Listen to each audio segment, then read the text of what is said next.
The new live-action remake of How to Train Your Dragon has audiences talking as early trailers indicate a very similar story, plot, and even shot composition. One of the most important translations was how Toothless would look. In an age of ugly Sonics and the Flash, it is safe to say that they have nailed the design of Toothless. His big green eyes have already made people fall in love with the good fella all over again. Going with that, the overall art direction is very similar to the animated film, going for more of a cartooned version of Viking mythology. The set design, costuming, and overall feel are a direct translation from the original. This makes sense when you consider the director of this film is Dean DeBlois, who was the original writer and director of the original trilogy.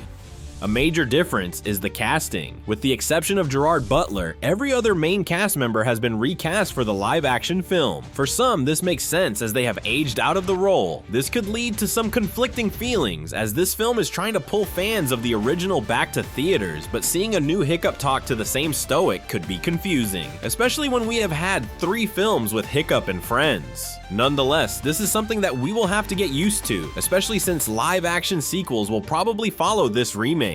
This also leads us to another change we can expect. Because the live-action film has to deal with more challenges when it comes to creating realistic dragons, we can expect the human relationships to be more of a focus. The voice actors and animators for the original trilogy did an incredible job helping us connect to the story and characters, but seeing real humans interact on screen could prove to be even more emotional. Grounding the father-son dynamic, which was a pillar of the original film, could take this franchise into a brand new direction.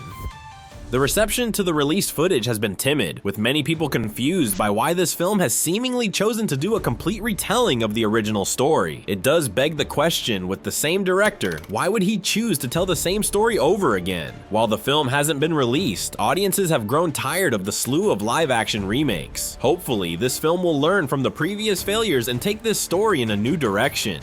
With the original trilogy ending on such a high note, coming back to this world will be no small feat. Luckily for us, we won't have to wait too much longer as the film is set to release on June 13th. What are your thoughts on the new live-action take? Let us know what you think in the comments below. Thank you for watching ScreenRant, and be sure to come back for more of the latest news on your favorite shows and movies.